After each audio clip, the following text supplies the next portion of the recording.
weight lifted off me. Huge. I maintained that I was not guilty from the beginning, and I maintained that throughout. Wouldn't take any deals because I just couldn't see me taking a deal for something that I know and God knows I didn't do. So today I got justice by 6 people that I knew, that I put my confidence in, and I knew from the beginning that if I could get 6 people to look at this evidence, 6 prudent people, I knew that they would reach a verdict of not guilty. And God blessed me with that, and He blessed me with 6 beautiful people, and I wish them and their families much success in this life, and I hope that God gives them better in the next. Do you hope to go back to work to the police department? That has to be discussed right now between me and my attorney. How about in terms of, I'm sorry, do you want to go ahead? No, just in regards to the community and the support, you know, the NAACP stood beside Officer Mustafa unwavering in regards to his innocence, and we will continue to move forward and hold leadership in the Ansonia Police Department as well as the city of Ansonia accountable for decisions that are made that are affecting the taxpayers of the city. We will have a scheduled press release tomorrow at 1 o'clock on the green here in Derby, and we'll have more to say at that time. Thank you. Yes, sir. You had something else? I wanted to ask you, part of your testimony when you took the stand yesterday, you talked about how you were sort of a person Ansonia police officers could go to for assistance. Can you talk about that a little bit more? And I was assuming that that's why you think your superiors targeted you. Well, I'm a union member, and I'm a firm believer that union member, we're each other's brothers and sisters. We got to look out for each other's back. And in the Ansonia Police Department, they violate the contract daily. Daily. They unjustly treat people.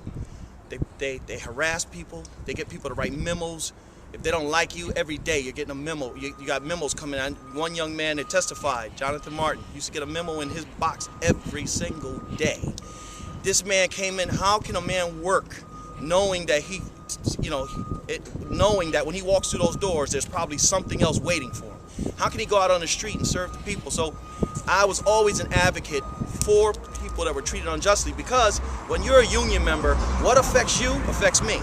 Eventually, if they're picking on you today, they're going to pick on me tomorrow.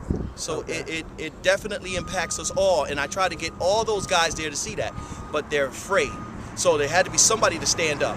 I ran for union president. I lost. I only lost by 5 votes, though. Me and 3 other guys who were running with me, because it was contingent on us unseating the entire union.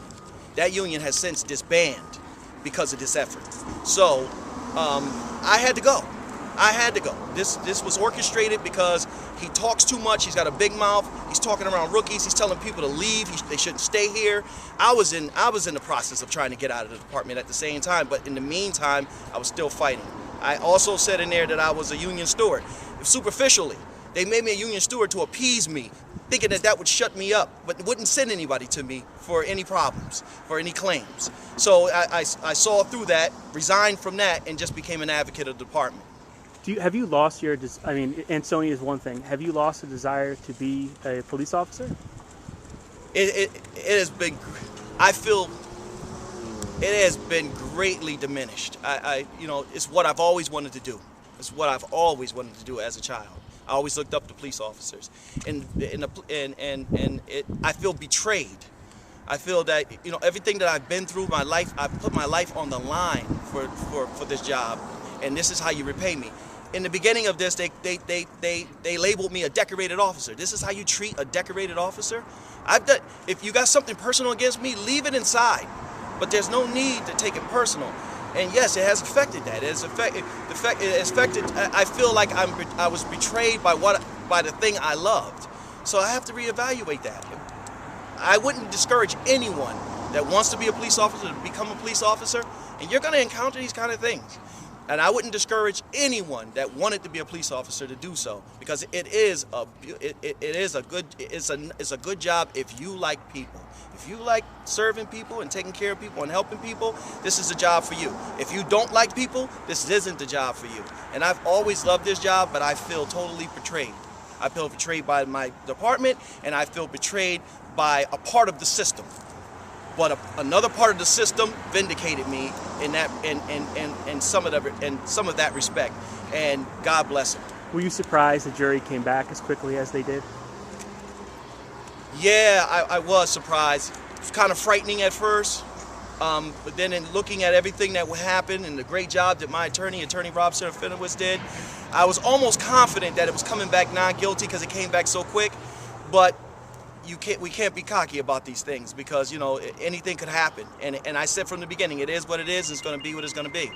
But when they came back with the not guilty, you know, it was like I never thought it would be. But you know, I put my trust in 6 people to be as, you know, to look at the evidence for what it was, as intelligent and people with common sense. And I knew we picked a good jury, and I knew they were going to use their common sense. And I thank God for them, and I wish them and their families much success in this life and the next. And could you